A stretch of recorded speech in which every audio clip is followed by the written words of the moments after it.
Bolam yiliga 3-4 martalab bronxit bo'lib bo'g'ilib qolyapti. Ishqilib astmaga aylanib ketmasmikan, Ro'za opa?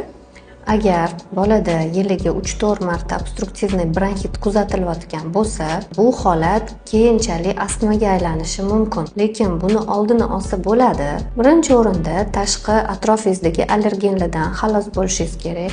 Misol uchun, uyingizda uy hayvonlari bo'lsa, uy hayvonlaridan, uyingizda chang ko'p bo'lsa, changdan, uyni tez-tez vlajnoy уборка qilib turib, yoki ko'pchilik bu narsaga ahamiyat bermaydi, lekin eng asosiy sabablardan hisoblanadi.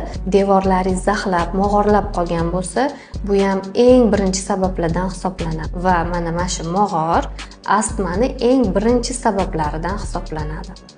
Endi sizni bolangizda yiliga 3-4 marta obstruktivniy bronxit kuzatilayotgan bo'lsa, unga birinchi yaxshilab diagnostika qilib, birinchi diagnoz qo'yamiz. Ya'ni farzandingizda faqatgina virus assotsiirovaniymi, bakteriya organizmga ta'siri natijasida bo'lyaptimi yoki uni orqasida allergik jarayonlar ham bormi? Bu narsani farqlab olib, keyin to'g'ri lecheniya qiladigan bo'lsak, astmaga yo'l qo'ymagan bo'lamiz.